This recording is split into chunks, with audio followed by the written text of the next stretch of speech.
தமிழ்ச்சோலை பார்வையாளர்களுக்கு வணக்கம். நம் தமிழ்ச்சோலையானது பிஜிடிஆர்பி தேர்வு எழுதக்கூடிய நண்பர்களுக்கு இணைய வழி பயிற்சி வகுப்பு புதிதாக நம்ம தொடங்கியிருக்கோம். அதே போல் கல்லூரி டிஆர்பி தேர்வு எழுதக்கூடிய நண்பர்களுக்கும் நம்ம இணைய வழி பயிற்சி வகுப்பு தொடங்கியிருக்கோம். இது மட்டும் இல்லாமல் நம்ம யூஜிசி நெட் செட் தேர்வு எழுதக்கூடிய நண்பர்களுக்கும் பிஜிடிஆர்பி தேர்வு எழுதக்கூடிய நண்பர்களுக்கும் நம்ம ஒரு மெட்டீரியல் ஒன்று தயார் பண்ணியிருக்கோம். ஒரு நூல் ஒன்று வெளியிட்டிருக்கோம். கண்டிப்பாக இந்த நூல் எல்லோருக்கும் மிகுந்த பயனுள்ளது ஒரு நூலாக இருக்கும். இந்த பயிற்சி வகுப்பில் இணையணும்னு விரும்பினீங்களோ அல்லது இந்த நூல் வேண்டுமென்று விரும்பக்கூடிய நண்பர்களும் நீங்கள் நம்ம தமிழ்ச்சோலை எண்ணை தொடர்பு கொள்ளலாங்க. இந்த காணொளியில் நம்ம என்ன பார்க்க போகிறோம் அப்படின்னாங்க, வா சுபமாணிக்கனார் எழுதிய இரட்டை காப்பியங்கள் அப்படிங்கிற நூலிலிருந்து தான் நம்ம இன்றைக்கு இன்றியமையாத சில முக்கியமான செய்திகள்லாம் பார்க்க போகிறோங்க. மணிமேகலை காதை சுருக்கம். இந்த மணிமேகலை என்ற காப்பியத்தில் இடம்பெற்றிருக்கக்கூடிய இந்த 30 காதைகளினுடைய சுருக்கம் தான் இந்த நூலில் கொடுத்துருக்காங்க. அது மட்டும் இல்லை, சிலப்பதிகார காதைகளும், சிலப்பதிகாரமும் மணிமேகலையும் அது காதை வாரியாக மிகச் சுருக்கமாக இந்த நூலில் கொடுத்துருக்காருங்க. இதுதான் இந்த இரட்டை காப்பியங்கள், காப்பிய பார்வை, வா சுபமாணிக்கனாருடைய புத்தகம். இதிலிருந்து இன்றைக்கு நம்ம பார்க்க போகிறது மணிமேகலை காதை சுருக்கம். பார்க்கலாங்க. கண்டிப்பாக இந்த சுருக்கமானது உங்களுக்கு தேர்வு எழுதக்கூடிய, நீங்கள் எந்த தேர்வு வேணால் எழுதலாம், தமிழ் சார்ந்து தேர்வு எழுதக்கூடிய அனைத்து நண்பர்களுக்குமே இந்த காணொளி மிகுந்த பயனுள்ளதாக இருக்கும். ஸோ நீங்கள் ஸ்கிப் பண்ணாமல் முழுமையாக பாருங்கள். முதலாவது பதிகம். இந்த மணிமேகலையில் பதிகம் என்ன செய்தி நமக்கு சொல்லுது அப்படிங்கிறத மிக சுருக்கமாக சொல்லியிருக்கிறாருங்க. அதாவது சோழனுடைய தலைநகரம் ஆதி காலத்தில் பிரம்மா படைத்த நாளில் அதற்கான பெயர் சம்பாபதி அப்படிங்கிற பெயருங்க. இந்த சோழனுடைய தலைநகருக்கு சம்பாபதி அப்படிங்கிற பெயர். அகத்திய முனிவர் இருக்கார் இல்லைங்களா, அவருடைய அந்த கமண்டலத்தை காக்கை கவிழ்க்க ஓடியது அந்த காவிரி அப்படின்னு நம்ம புராணம் படிப்போம். அந்த அகத்தியன் கரகம் கவிழ்க்க ஓடிய அந்த காவிரினால் இந்த ஊருக்கு காவிரி பூம்பட்டினம் அப்படிங்கிற பெயரும் பெற்றதுங்க. இப்படி 2 பெயர்கள் பெற்ற இந்த பழமையான ஊரில் இந்திரனுக்கு விழா எடுத்தது முதல் பவத்திரம் அருக என மணிமேகலை நோற்றது ஈராக 30 பிரிவுகளை, 30 காதைகளை கொண்ட நூல் தான் இந்த மணிமேகலை அப்படிங்கிற நூலுங்க. இந்த நூலை இயற்றியவர் கூலவாணிகன் சீத்தலை சாத்தனாருங்க. இளங்கோவேந்தன் கேட்க இந்த நூல் இயற்றப்பட்டது அப்படிங்கிறது இந்த பதிகத்தில் நமக்கு சொல்லப்பட்டிருக்கக்கூடிய கருத்துங்க.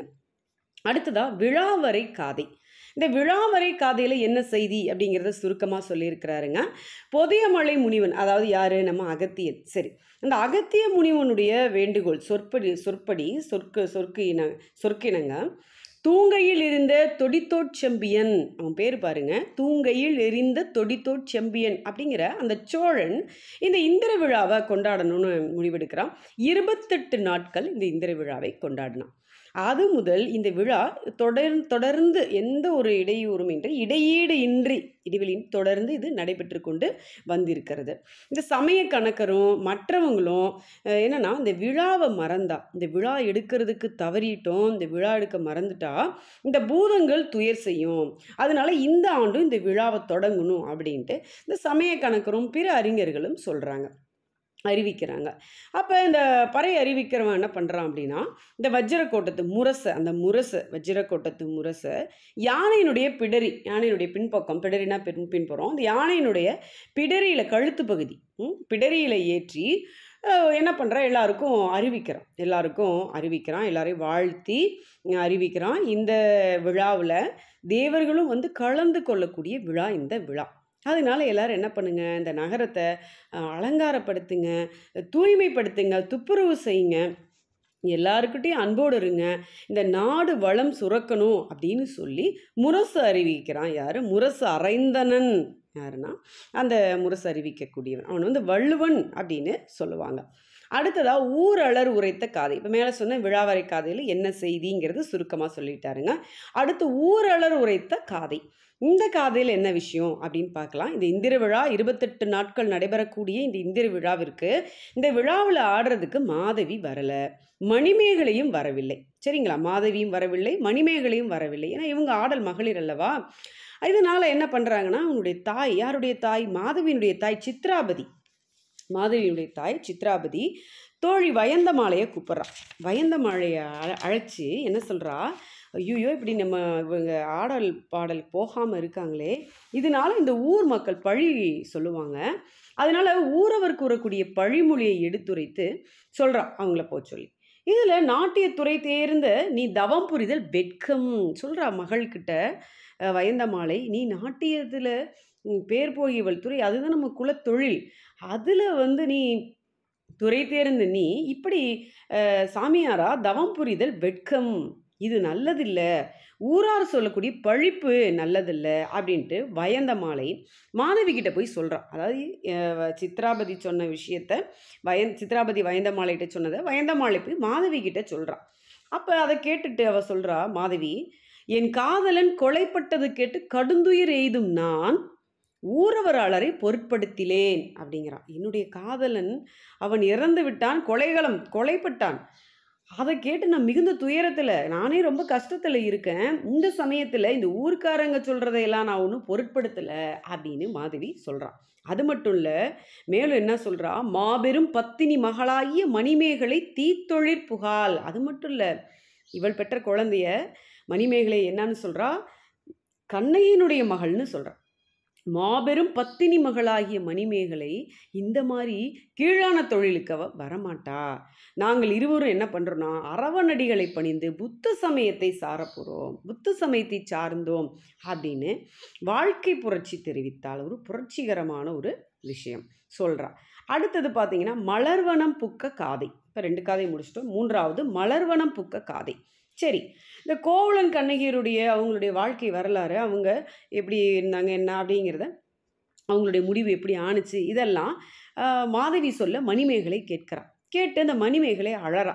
அப்படி அழும்பொழுது அவளுடைய கண்ணீர் துளியானது அவள் தொடுத்து கொண்டிருந்த மாலையில் விழுது.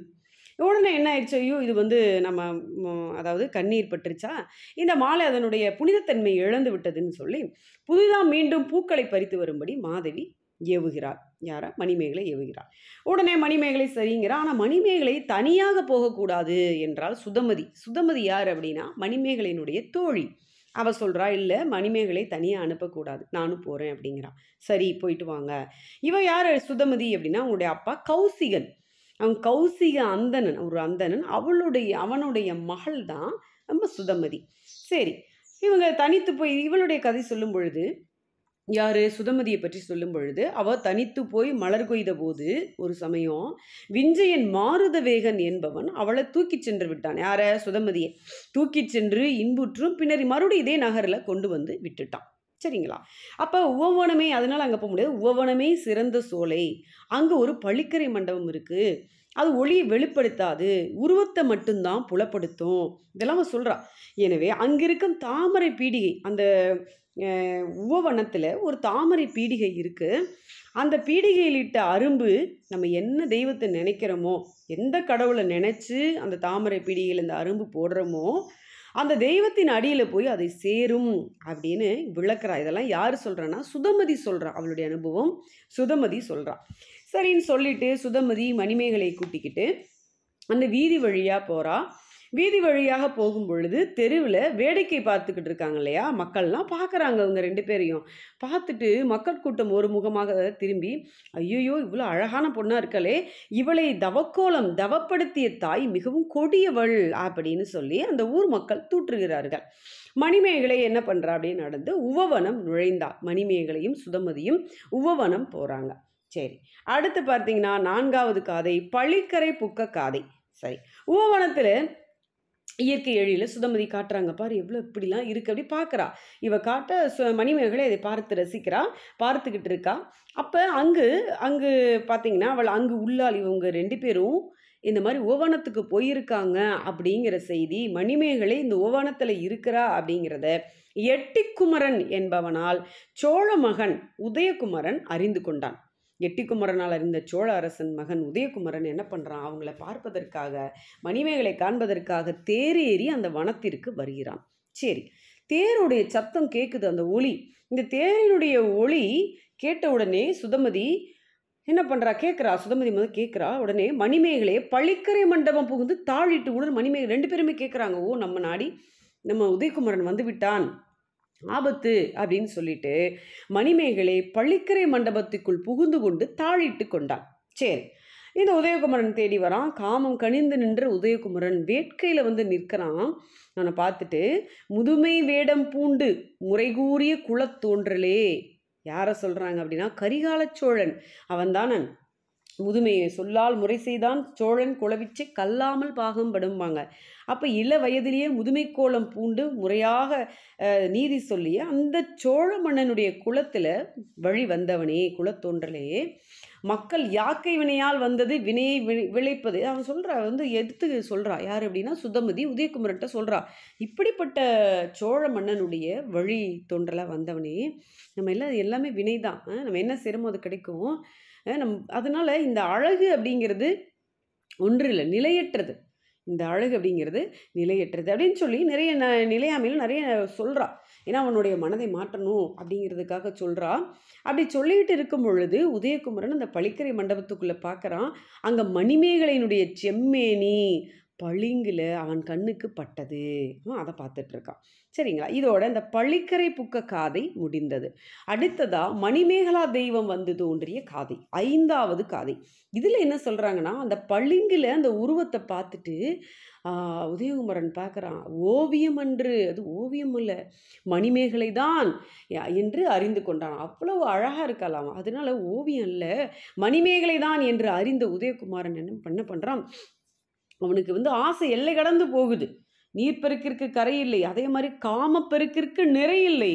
எப்படியும் நம்ம இவளை அடைந்தே தீருவேன், எப்படியும் இவளை வவ்வுவேன் என்று உட்கொண்டான். மனதில் நினைக்கிறான், இவளை அடைந்தே தீருவேன் அப்படின்ட்டு. நீ ஏன் சமணப்பள்ளியை கைவிட்டாய் அப்படின்னு சொல்லி சுதமதி கிட்ட கேட்குறான் உதயகுமாரன். இப்போ புத்த சமயத்தை சார்ந்த, இதுக்கு முன்னாடி சமண சமயத்தை சார்ந்திருந்தாள். அதனால கேட்குறான் உதயகுமாரன், நீ ஏன் சமணப்பள்ளியை கைவிட்டாய் அப்படின்னு கேட்ட உடனே சுதமதி சொல்கிறா, என்னுடைய தந்தை பசு ஒரு முறை என் தந்தையை முட்டி அவருடைய குடல் சரிந்து வெளிவந்தது. அப்போ அவர் கலங்கி நாங்கள் தவித்த பொழுது இந்த சமணர்கள் கொஞ்சம் கூட இரக்கம் இல்லாமல் இருந்தாங்க. அந்த சமயத்தில் சங்கதருமன் என்ற புத்த முனிவன் தான் எங்களை வந்து அன்போடு அணைத்து எங்களை காப்பாற்றி இடமளித்தான். அதனால தான் நாங்கள் சமண சமயத்தை நீங்கி இந்த புத்த சமயத்துக்கு சேர்ந்தேன் அப்படின்ட்டு அவள் காரணம் சொல்கிறா. யார்? சுதமதி காரணம் சொல்கிறா உதயகுமாரன்ட்ட. அடுத்து இந்த மணிமேகலையை சித்ராபதி தருவாள் என்ற நம்பிக்கையோடு இளவரசன் இந்த தவவனத்தை விட்டு அகன்றுகிறான். அதாவது சித்ராபதி சொல்லியிருக்கா, எப்படியும் மணிமேகலை உனக்கு கிடைப்பாள், நான் அதற்கான ஏற்பாடு செய்கிறேன் அப்படின்னு சித்ராபதி சொல்லியிருந்தா. அந்த நம்பிக்கை மனதுக்குள்ளே எழ, சரி எப்படி பார்த்துக்கலாம், இந்த வனத்தை விட்டு வெளியில் வந்து தான் ஆகணும் அப்படின்னு சொல்லிட்டு இளவரசன் உதயகுமாரன் அந்த தவவனத்தை விட்டு அகன்று சென்று விடுகிறான். அடுத்து மாதவி மகளுக்கும் அது நம்ம மணிமேகலைக்கும் அந்த உதயகுமாரனை பார்த்தோன்னு ஒரு சிறு வேட்கை, மனதில் ஒரு ஓரத்தில் ஒரு சிறிய ஆசை பிறக்குது. இருந்தாலும் அந்த உள்ள உறுதியால் என்ன பண்ணுறா, இல்லை இது தவறு அப்படின்னு திருத்தி கொண்டால் மணிமேகலை. இது முற்பிறப்பு வினை. சரிங்களா? அது அடுத்தடுத்த காதையில் பார்ப்போம். இந்திர விழா காண வந்த மணிமேகலா தெய்வம். இந்திர விழா பார்க்கலான்னு சொல்லிட்டு இந்த மணிமேகலா தெய்வம் இங்கே வந்திருக்கு, இந்த புகாருக்கு வந்திருக்கு. அந்த மணிமேகலா தெய்வம் ஒரு மானிட பெண் வடிவம் எடுத்து வருகிறது. ஒரு மானிட பெண் வடிவத்தில் இந்த தாமரை பீடிகையை தொழுது புத்தனை போற்றி வணங்குகிறது. இதோட கதிரவன் மறைகிறான், மாலை பொழுது ஆயிற்று. இதோட இந்த மணிமேகலா தெய்வம் வந்து தோன்றிய காதை முடிவடைகிறது. அடுத்ததா சக்கரவாள கோட்டம் உரைத்த காதை. இதனுடைய சுருக்கம் என்னன்னு பார்க்கலாம். சரி, மாலை நேரம் வந்துருச்சு. அந்த மாலை நேரமும் போய் திங்கள் தோன்றியது, நிலவு தோன்றுது. சரி, அப்போ இந்த பெண்ணுரு கொண்டு வந்திருக்கு இல்லையா அந்த மணிமேகலா தெய்வம், அது வருது. அது வந்து இது அறவோர் வனம் என அரசகுமாரன் சென்று விட்டான் சொல்லுது. ஏன்னா இது அறவோர் வனம், தவம் புரியவனோட வனம். இங்கே வந்து உதயகுமாரன் வலுக்கட்டாயமாக மணிமேகலையை கவர்ந்து செல்ல முடியாது. இது தவவனம், அது அரசகுமாரனுக்கு தெரியும். அதனால இது அறவோர் வனம் என்று அரசகுமாரன் சென்று விட்டான். வீதியில் கைப்பற்றுவான், ஆனால் இந்த வனத்தை விட்டு வெளியே சென்றால் கண்டிப்பாக வீதியில் கைப்பற்றுவான் என்றும் மதிலின் அதனால நீங்கள் என்ன பண்ணுங்க, இந்த மதிலினுடைய மேலை திசை வழியாக போங்க. அப்படியே போய் சக்கரவாள கோட்டம் இருக்கும், அது சுடுகாட்டு கோட்டம். அது அந்த சக்கரவாள கோட்டத்தை அடையுங்கள் அப்படின்னு அறிவுறுத்துகிறது அந்த மணிமேகலா தெய்வம். சுடுகாட்டு கோட்டத்துக்கு சக்கரவாள கோட்டம் என்று பெயர் வந்த காரணம் என்ன அப்படின்னு சுதமதி அந்த தெய்வத்துக்கிட்ட கேட்குறா. ஏங்க சக்கரவாள கோட்டத்துக்கு இந்த சுடுகாட்டு கோட்டத்தை ஏன் சக்கரவாள கோட்டம்னு சொல்கிறாங்கன்னு கேட்கிறா சுதமதி. அப்படி கேட்கும் பொழுது அவளுக்கு தெய்வம் சொல்லுது, சாருங்கலன் என்ற ஒரு பார்ப்பன சிறுவன். சரியா? அந்த சாருங்களன் என்ற பார்ப்பன சிறுவன் ஒரு முறை ஒரு வழி தவறி இந்த சுடுகாட்டுக்கு வந்துட்டான். அப்படி சுடுகாட்டுக்கு வந்தபொழுது, இந்த பிணத்தை தின்னுட்டு ஆடக்கூடிய இந்த பேய் கூத்து பார்க்குறான். பிணத்த சாப்பிட்டுட்டு இந்த பேய்கள் கூத்தாடுது. அத இந்த குழந்தை பார்க்குறான் சிறுவன். பார்த்த உடனே அவனுக்கு பயம். சரியான பயம். கண்டு கலங்கி அந்த பேய் தன் உயிரை தாய் முன் விட்டான். அம்மா முன்னாடி அம்மாவும் பையனும் தான் உயிர் விட்டுட்டான். அந்த பயத்தில செத்து போயிட்டான். தாய் கோதமை. தாய் யாருன்னா கோதமை. சாருங்களனுடைய தாய் கோதமை. உடனே ஐயோ! குழந்தை இறந்து போயிட்டான். என்ன அவளுக்கு கணவனும் இல்ல. கணவனும் அவனுக்கு அதாவது என் கணவன் இல்லைன்னா, என் கணவனோ கண்ணில்லான் சொல்றான். என் கணவனோ இருந்து இல்ல. ஏன்னா கண்ணில்லான். அடுத்தது உதவி எனக்கு இருந்த ஒரே மகன் உதவிக்கு இருந்தவன் யாரு? என்னுடைய மகன் தான். சரி. அவனையும் என்ன ஆயிடுச்சு? இந்த பேய் உண்டு விட்டது. சரி, என் உயிரை எடுத்துக்கிட்டு என் குழந்தையினுடைய உயிரை கொடு அப்படின்னு சொல்லி சம்பாபதி தெய்வத்தின் முன்பு இந்த கோதமை கூக்குரலிடுறா, அழறா. சரி, அதுக்கு அந்த தெய்வம் சொல்லுது, போன உயிரை மீள்விக்கும் வன்மை தனக்கும் இல்லை, எத்தேவருக்கும் இல்லை அப்படிங்குது. இதுதான் சிவவாக்கியார் சொல்லுவார். அது விரிந்த பூ மலர்ந்த காய் மீண்டும் போய் மரம்புகா, இறந்தவர் பிறப்பதில்லை இல்லை இல்லை இல்லையேம்பர், கறந்தபால் மடிபுகா கடைந்த வெண்ணெய் மோர் புகா, உடைந்து போன சங்கின் ஓசை உடல்களும் உயிர் புகா. அப்போ இறந்தவர் பிறப்பதில்லை இல்லை இல்லை இல்லையேம்பார் சிவவாக்கியார். அந்த மாதிரி இந்த உயிரை மீள்விக்கும் வன்மை தனக்கும் கிடையாது, எந்த தேவருக்கும் கிடையாது அப்படின்னு அந்த தெய்வம் சொல்லிட்டு இல்லை என்று மெய்ப்பிக்க சம்பாபதி என்ன பண்ணுது? அந்த சக்கரவாள கோட்டத்து பிரம்மர் முதலாய தேவர்களை எல்லாத்தையும் தன் ஆற்றலால் கூடிற்று. அதன் பின்பு இங்கும் சக்கரவாள கோட்டம் ஒன்று செயற்கையால் அமைக்கப்பட்டது. இதனால தான் இதுக்கு இந்த பேர் வந்தது அப்படின்னு சொல்லி, இந்த பெயருக்கு என்ன காரணம் என்று விளக்கிய முடியல. இப்படியே அந்த தெய்வம் சொல்லிகிட்டு இருக்கு. இந்த கதை கேட்டுக்கிட்டே சுதமதியும் மணிமேகலையும் 2 பேரும் தூங்கிட்டாங்க.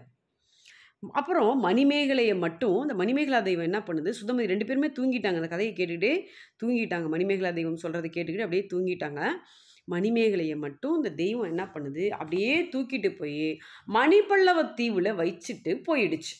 இதோடு அந்த காதையினுடைய சுருக்கம் முடிஞ்சது. சக்கரவாள கோட்டம் முடித்த காதை முடிந்தது. அடுத்ததாக துயில் எழுப்பிய காதை. சரி, மணிமேகலா தெய்வம் என்ன செய்தது? இந்த மணிமேகலையை கொண்டு போய் அந்த மணிப்பல்லவ தீவில் வச்சிருச்சா? சரி, இந்த மணிமேகலை நினைப்போடு படுத்திருக்கும், மணிமேகலையே நினச்சிக்கிட்டு படுத்திருக்கக்கூடிய உதயகுமாரன். அந்த உதயகுமாரனுக்கு கனவுல சொல்லுது, கோல் திரியாதே தவத்தின் மேல் எண்ணம் வையாதே என்று முன்னுறுத்தியது. போய் சொல்லுது, வேண்டாம், அவ ஒரு தவப்பெண், நீ இந்த தீய ஆசை கொள்ளாதே அப்படின்னு அவனுக்கு சொல்லுது. அவனுக்கு அறிவுறுத்திட்டு பின் உவனம் சென்று சுதமதி கிட்ட என்ன சொல்லுதுன்னா, நான் மணிமேகலை தெய்வம், சரியா, வினய பக்குவம் மணிமேகலைக்கு வந்துருச்சு, அவளுக்கு அந்த தவத்தினுடைய காலம் வந்துருச்சு, எல்லாம் அறிந்து கொள்ளக்கூடியது. அதனால நான் அவளை பற்றி நீ கவலைப்படாத, மாதவி என்னை பற்றி அறிவாள், அந்த தெய்வம் சொல்லுது, மாதவி என்னை பற்றி அறிவாள் என்று சொல்லிட்டு அகன்று விட்டது அந்த தெய்வம். சுதமதி என்ன பண்ணுறா அப்படின்னா, அந்த வனத்தை விட்டு சக்கரவாள கோட்டத்துக்கு வரா. வந்த பொழுது அங்கே என்ன நடக்குது? அங்கே கந்திர்பாவை, ஒரு தெய்வம் கந்திர்பாவை. அங்கே என்ன நடக்குதுன்னா, அந்த கந்திர்பாவை சுதமதியை பார்த்து சொல்லுது, ரவிவன்மன் மகளே, சுதமதியை பார்த்து, ரவிவன்மன் மகளே, துச்சய மன்னன் மனைவியே, யானை முன் இறந்த வீரையே. இதெல்லாம் இவளுடைய முற்பிறப்பு. யாரு? சுதமதியினுடைய முற்பிறப்பு. ரவிவன்மன் மகளாக தோன்றியவள், துச்சய மன்னனின் மனைவியாக இருந்தவள், யானை முன் இறந்த வீரை, அவள் பேர் வீரை. சரி, நின் இளையவளாகிய மணிமேகலை தன்னுடைய பிறப்பையும் உன்னுடைய பிறப்பையும் தெரிஞ்சுக்கிட்டு 7 நாளுக்குள்ள வருவா அப்படின்னு இந்த கந்திர்பாவை சுதமதி கிட்ட சொல்லுது. சரி, இந்த கந்திர்பாவை அற்புதம் உரைத்தது இதெல்லாம் கேட்டுட்டு சுதமதி நடந்ததெல்லாம் மாதவி கிட்ட போய் சொல்லலாம் அப்படின்னு போறா. மாதவிக்கு போய் சொல்லிடுறா. அவளும் கண் கலங்கி கேட்குறா. இதோட துயில் எழுப்பிய காதை முடிந்தது. அடுத்தது மணிப்பல்லவத்து துயருற்ற காதை. இங்கே பார்த்தனா இதில் என்ன செய்தி? மணிப்பல்லவ தீவிற்கு கொண்டு வரப்பட்டால் இந்த மணிமேகலை தூங்கிட்டாங்க. துயில் எழுந்து பார்க்கிறா, துயில் நீங்கி பார்க்கிறா. அப்படியே கதிரவனுடைய கதிர்கள் தன்னொளி விரித்து இருக்குது. ஐயோ, இது ஒரு உவவனத்தில் ஓரிடமோ, ஏன்னா அங்கே தானே அவள் தூங்கிட்டு இருந்தா, இது உவவனத்தில் ஓரிடமோ, இது கனவா நனவா, இல்லை நமக்கு முன்னாடி ஒரு பெண் தோன்றினாலே அவள் செஞ்சு ஏதோ வஞ்சகம் பண்ணிட்டாளா அப்படின்னு பலவாறு நினைக்கிறா. ஐயோ சுதமதி, நீ எங்கே இருக்க? ஒளிந்துக்கிட்டு விளையாடுறியா? நீ துன்பப்படுத்தாத வா அப்படின்னு சுதமதியை அழைக்கிறா. அடுத்தது தந்தை கோவலனை நினைந்து ஐயோவோ என்று அழுதாள். உடனே அப்பா ஞாபகம் அதை அழறா. சரி. அவட்கு முன் புத்தன் இருந்த அறமுரைத்த தரும பீடிகை தோன்றிற்று. அவளுக்கு முன்னாடி புத்தன் இருந்த அறம் சொன்ன அந்த தரும பீடிகை தோன்றியதுங்க. இது மணிப்பல்லவத்து துயருற்ற காதை. அடுத்தது பீடிகை கண்டு பிறப்புணர்ந்த காதை. சரி, தரும பீடிகையை பார்க்கிறா, தொழறா மணிமேகலை. உடனே அவளுக்கு வந்து இந்த பழம் பிறப்பு, அந்த முற்பிறவு பிறப்பு உணர்ச்சி ஏற்படுது. அப்போ பிரம்மதருமனே பாருங்க, இது பழையது. பிரம்மதருமனே, நாகநாட்டில் நிலநடுக்க உண்டாகுது, ஸோ நீ இது இடம்பெயர்ந்து போயிடு அப்படின்னு அரசன் அத்திபதி, இது ஒரு பழக்கதை பார்த்தீங்களா, அத்திபதினு ஒரு அரசன், அவன்கிட்ட என்ன சொல்கிறாங்கன்னா, பிரம்மதருமனே இந்த நாகநாட்டில் நிலநடுக்க உண்டாகும், இந்த நாட்டை விட்டு நீங்கள் எல்லாரும் இடம்பெயர்ந்து போங்க அப்படின்னு அரசன் அத்திபதிக்கு முன்மொழிந்தாய். அரசனும் அதை குடிமக்களுக்கு சொல்லிட்டு சரிங்களா, காயங்கரையில் இருந்தான். அது ஒரு ஆறு. காயங்கரையில் இருந்தான். நீ குறித்தபடி நிலம் நடுங்கி அழிந்தமை அறிந்து எல்லோரும் நினை தொழுதனர். ஆஹா, நீ சொன்ன மாதிரியே நடந்துருச்சே, இந்த நிலம் நடுங்கி அழிஞ்சு போச்சே அப்படின்னு எல்லோரும் உன்னை தொழறாங்க. அப்படி அக்காலத்து நான் அரசன் ரவிவர்மனுக்கு மகளாய் லக்குமி என்று பெயர் பெற்றிருந்தேன் சொல்கிறாங்க. அப்போ மணிமேகலையினுடைய முற்பிறப்பு பெயர் லக்குமி, ரவிவர்மனுடைய மகள். அதனால தான் சுதமதியும் மணிமேகலையும் சகோதரிகளாக இருந்திருக்காங்க. அத்திபதி அரசன் மகன் ராகுலனை மணந்தான். இதெல்லாம் இவளே சொல்கிறா, மணந்தேன். மணிமேகலையே சொல்லி ஏங்குறா, ஏன்னா அவளுக்கு அவளுடைய முற்பிறப்பு தெரியுது, அவளே சொல்லிட்டு இருக்கா. அதெல்லாம் அத்திபதி அரசன் மகன் ராகுலனை நான் கல்யாணம் பண்ணேன், நாங்கள் இருவரும் உன்னை தொழுத போது திட்டிவிடம் அப்படி அந்த விடத்தால் ராகுலன் இறந்து போனா, நீ தீப்புகுவாய் என்றும் காவிரி பூம்பட்டினத்தில் பிறந்து மீண்டும் நீ துன்புறும்போது மணிமேகலா தெய்வம் உனக்கு உதவி செய்யும் என்றும் காதலன் பிறப்பை அத்தெய்வம் சொல்லும் என்றும் அறிவித்தனே, அத்தெய்வம் இன்னும் வரக்கானேனே என்று மணிமேகலை சொல்லி ஏங்கினாள். இவளே எல்லாம் சொல்றா. அந்த தரும பீடிகையை பார்த்து தொழுதுனே இவளுக்கு அந்த பழம் பிறப்பு தான் யாரு, தான் வந்து அத்திபதி அரசனுடைய மகன் ராகுலனை மணந்து கொண்டவள். அவளுடைய பெயர் என்ன, லக்குமி, ரவிவர்மனுடைய மகளாக தோன்றியவள். அதாவது மணிமேகலுடைய முற்பிறப்பில் அவள் லக்குமின்னு சொன்னோம் இல்லையா, அந்த லக்குமியினுடைய கணவன் தான் ராகுலன். ராகுலன் எப்படி இறந்தானா, திட்டிவிடம் என்ற பாம்பு விஷத்தால் கடித்து இறந்து போக இவளும் தீ புகுந்து இறந்து போனான். சரிங்களா, உடன்கட்டை ஏறி இறந்து போனான். அடுத்த பிறவியில் மணிமேகலையாக பிறந்திருக்கிறாள். இது பீடிகை கண்டு பிறப்புணர்ந்த காதை. அடுத்து மந்திரம் கொடுத்த காதை. சரி, வானத்திலிருந்து அந்த மணிமேகலா தெய்வம் வருது. அந்த ஆசனத்தை புத்தன் எனவே, அந்த அரவோன் ஆசனத்தை புத்தன் எனவே கருதி தொழுது, அந்த தரும பீடிகை தொழுது அது வணங்குது. அப்போ கேட்குறா, என் கணவன் பிறப்பை அருள்க என்றால் மணிமேகலை கேட்குறா, என் பிறப்பு எனக்கு தெரியுது, என்னுடைய கணவன் யாரு, அவனுடைய இப்போ என்னவா பிறந்திருக்கான் அதை சொல்லு அப்படின்னு கேட்குது. அப்போ அந்த மணிமேகலா தெய்வம் சொல்லுது, லக்குமியே கேள், என்னுடைய கணவன் ராகுலனும் நீயும், முற்பிறப்பில் சொல்கிறாங்க, உன் கணவன் ராகுலனும் நீயும் ஒரு பகல் பொழுதில் ஒரு சோலையில் இருந்தீங்க. காமமிக்கு நின்னை கூடல் வேண்டினான், ரொம்ப ஆசைப்பட்டு உன்னை கூடல் வேண்டினான். அப்போ அந்த சமயத்தில் ஒரு புத்த முனிவன் அங்கே வரான், சாது சக்கரன், அந்த சோலைக்கு வந்தான். ராகுலனுக்கும் சரியான கோபம். கோபம் என்ன, இந்த நேரத்தில் நம்ம மகிழ்ச்சியாக இருக்கிற நேரத்துலையும் வந்துட்டான், கோபம். அப்போ நீ என்ன செய்கிற, உன் கணவனை இடித்துரைத்து அந்த முனிவனுக்கு விருந்தோம்பல் படைக்கிறாய். அந்த அறம் நின் பிறப்பை ஒழிக்கும். ராகுலனே இந்த உதயகுமாரன், அந்த ராகுலன் தான் இந்த பிறவியில் உதயகுமாரனாக பிறந்திருக்கிறான். அந்த தொடர்பால் தான் அவனும் உன்னை விரும்பினான். அவனை பார்த்த உடனே உன்னுடைய உள்ளமும் அவன் பால் சென்றது. அதிலிருந்து உன்னை விடுவிக்க தான், அதனை தவிர்க்க தான் உன்னை தனிமைப்படுத்தினேன் அப்படின்னு தெய்வம் சொல்லுது. லக்குமியே, உன் தமக்கையாராகிய தாரையும் வீரையும், அவங்க 2 பேரும் உனக்கு அக்கா, தமக்கைனா அக்கா, உன் தமக்கையாராகிய தாரையும் வீரையும் கச்சைய அரசன் துச்சையனை மணந்தனர். கச்சைய அரசன் துச்சையனை மணர்ந்தனர். 2 பேரும் ஒரே கணவன், துச்சையனை மணந்தனர், கல்யாணம் பண்ணிக்கிட்டாங்க. அரவணர் சொற்படி பாத பங்கைய மாலை தொழுத நல்வினை காரணமாக, அவங்க அந்த நல்வினை, அந்த தொழுத அந்த நல்வினை காரணமாக மாதவி சுதமதியராக இப்போ என்ன பண்ணியிருக்காங்க, பிறந்திருக்கிறாங்க. அப்போ கூட பிறந்தவங்க இப்பொழுதும் அந்த தொடர்பு என தெய்வம் சொல்லுது. அடுத்தது 3 மந்திரம் சொல்லுது. நீ வேற்று உரு எய்தலாம், நீ நினைத்த வேறு உருவம் அடையலாம், வான்வழியாக செல்லலாம், பசி அறுக்கவும், பசியை தாங்கிக்கலாம், கட்டுப்படுத்திக்கலாம். இந்த 3 மந்திரங்களையும் கொடுத்துட்டு போயிடுச்சு. அந்த தெய்வம். இதுதான் மந்திரம் கொடுத்த காதை. அடுத்தது பாத்திரம் பெற்ற காதை. அந்த தெய்வம் அங்கேருந்து போன பிறகு மணிமேகலைக்கு முன்னாடி இந்த தர்ம பீடிகையை காக்கும் தீவதிலகை அப்படிங்கிற அந்த தேவதை தோன்றுகிறது. தீவதிலகை. அந்த தீவதிலகை ஆபுத்திரன் கையில் இருந்த அமுத சுரபி இந்த கோமுகி குளத்தில் இருக்குது. அந்த அமுத சுரபியானது குறையாம அள்ள அள்ள குறையாத சோறு வழங்கும் தன்மையுடையது அந்த பாத்திரம். அது இன்னைக்கு முற்பிறப்பு உணர்ந்து உன் கைக்கு வரப்போகுது அப்படின்னு தீவதிலகை சொல்கிறான். உடனே மணிமேகலை அந்த கோமுகி போகியை தொழுது வணங்குறா. பாத்திரம் மேல் எழுந்து அவள் கைக்கு வருது. பாத்திரம் பெற்ற அவள் புத்த தேவனை வணங்குறா. அப்பா, பசிநோய் அனைத்து அதாவது பசிநோயானது அனைத்து நலங்களையும் அழிக்கும் தன்மை உடையது. அதனால உண்டி கொடுத்தோர் உயிர் கொடுத்தோரே அப்படின்னு சொல்லிட்டு அந்த கொடை செய்தவரின் புகழ் தான் புகழ் என்றும் தீவதிலகை மணிமேகலைக்கு உறுதி சொல்கிறான். இதெல்லாம் இது பசி இது தீர்க்கக்கூடிய இந்த பாத்திரம் அப்படின்னு அதனுடைய நன்மை, உணவு கொடுக்கறதுனால என்ன அப்படிங்கிறதையும் சொல்கிறான்.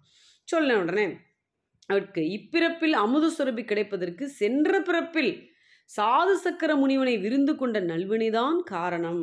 இந்த பிறப்பில் உனக்கு ஏன் இந்த அமுத சுரபி யாருக்கும் கிடைக்காம உனக்கு கிடைச்சிருக்குன்னா, போன பிறவியில் நீ அந்த சாது சக்கர முனிவனுக்கு என்ன செய்தேன்னா அமுது படைத்த அந்த நல்வினை தான் இப்போ கிடைச்சிருக்கு அப்படின்னு சொல்கிறான். குழந்தைக்கு தாய் முளை போல ஏழைக்கு பாத்திரம் சோறு சுரக்க என்று நல்லுள்ளம் கொண்ட மணிமேகலை மணிப்பல்லவ தீவத்தை விட்டுட்டு என்ன பண்ணுறான், அந்த மணிப்பல்லவ தீவை விட்டு என்று வருவாள் என்று எதிர்பார்த்து காத்திருக்கக்கூடிய அந்த தாயை அடையிறான். போகிறான். எங்கே போகிறா? நம்மகிட்ட போகிறா, மாதவி கிட்ட போகிறா. முற்பிறப்பில் தனக்கு மாதவியும் சுதமதியும் தமக்கையர் என்ற உறவை அறிவித்தாள்.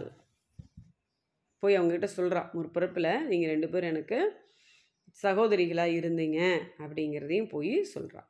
அடுத்து அரவணர் தொழுத காதை. இதோடு அந்த பாத்திரம் பெற்ற காதை முடிஞ்சுது. அடுத்ததாக அரவணர் தொழுத காதை. மூவரும் அரவணடிகளை கண்டு வணங்குறாங்க. ஆபுத்திரனுடைய வரலாற்றை உங்ககிட்ட கேட்டுக்க சொன்னாங்க.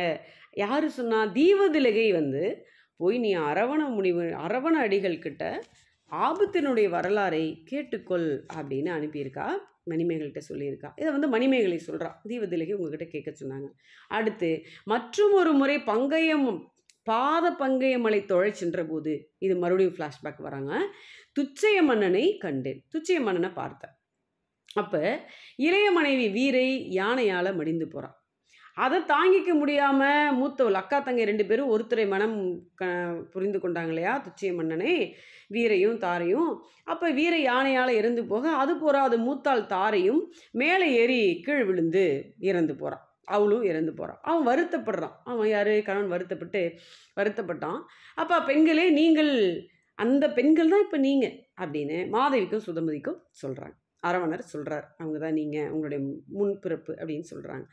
அடுத்தது புத்த ஞாயிறு உலகில் தோன்றும் காலத்து மக்கள் மனவிரல் முற்றும் அகலும். இது புத்த சமய கருத்தை வலியுறுத்துகிறாங்க.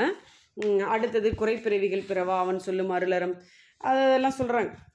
பிறவா பெற்றி அடைவாங்க அவனை வணங்குறவங்க அப்படின்னு புத்த சமய கோட்பாடுகள் இங்கே சொல்லப்படுதுங்க. அடுத்தது என எல்லாருக்கும், அதாவது பொது வரம் மக்கள் தேவர் என யாருக்கும் ஒப்பான பொதுவரம் என்ன இருக்கு யாதெனின் பசிப்பினி தீர்த்தல் என்ற ஒன்றே அப்படின்னு அரண் வலியுறுத்துறாங்க. அவன் தேவனாக இருந்தாலும் சரி, மக்களாக இருந்தாலும் சரி, யாராக இருந்தாலும் சரி, எல்லாருக்கும் சமமான ஒப்பான ஒரு பொதுவான அறம் உலகத்தில் இருக்குது அப்படின்னா அது பசிப்பினி தீர்த்தல் ஒன்று மட்டும்தான் அப்படின்னு அரண் வலியுறுத்துறாங்க.